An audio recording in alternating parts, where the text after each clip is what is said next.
Good afternoon and welcome back to the channel. Anybody who's been following the Canadian political scene over the past week and a half, 2 weeks, has been witness to the tumult that has arisen from the Jagmeet Singh NDP pulling their support from the Trudeau Liberals with their supply and confidence agreement, and all of the speculation that we may be heading for an early election. So that said, we have the leader of the official opposition, the Conservative Party of Canada, Pierre Poilievre, is going to be introducing a confidence motion next week in an effort to bring the government down, supposedly.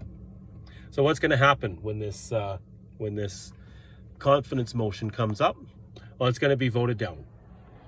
The Bloc Québécois, Yves Blanchette, has already stated that his party is going to support the government, and the NDP is now making it look like they're going to support the government. So why is this? What's all going on? And why are the parties and the leaders doing what they're doing?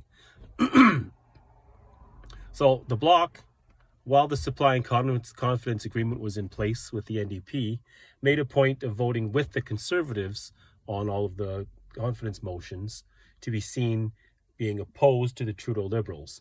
Now that the supply and confidence agreement has fallen, the Bloc is now in a position of power. They have the balance of power in Ottawa. So they're the ones that can support the Liberals. And when the Bloc Québécois holds the balance of power, that always bodes well for the province of Quebec. And the Bloc always has Quebec in their main interests. They don't care about the rest of the country. They only run in Quebec. So even though if an election were held now, the Bloc would very likely become the official opposition, they would be in a position where they have a majority Conservative government, and they don't have the same balance of power that they will have with a minority Liberal government. So the Bloc is going to keep the Liberals in power, providing they can get what they want for Quebec out of them. Now, how does this serve the NDP? So the NDP is in a position where they're going to vote last on all of these confidence motions. So if the Bloc does support the government, the NDP can come out and vote against the government and make it look like they're standing up to the Trudeau Liberals without really standing up to the Trudeau Liberals, because their vote isn't going to matter at that point. So the NDP know that they're in that position, so they can come out and they can be all, shrill and strident about Justin Trudeau and his caving to big business and letting down workers. Well, at the same time, really all of this is just theater. They're not they have no interest in seeing an election, because the only party polling worse than the Liberals is the NDP. So they're not going to, they have no interest in seeing the government fall. What does Pierre Poilievre gain from this?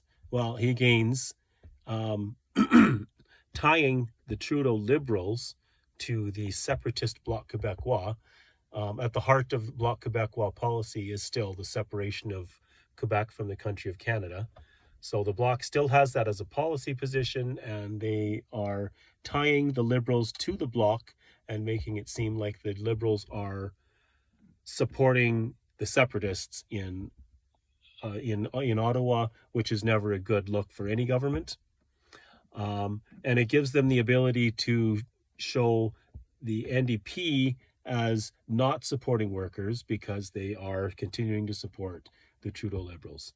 So that's my call. Next week, you'll see the confidence motion come through from Pierre Poilievre, and I see it as being highly improbable that we will see the confidence motion pass, and Parliament will continue on as it is. There will not be a fall election in Canada. There will only be a fall election here in BC, which anybody who is out there who's on our channel, I'd encourage you to exercise your right, get out there to vote. Nobody's paying for me to say this, but I think you know where I stand. John Rustad and the BC Conservatives. And next year, whenever we can, it's going to be Pierre Poilievre and the federal Conservatives. Let's get rid of Justin. Until next time.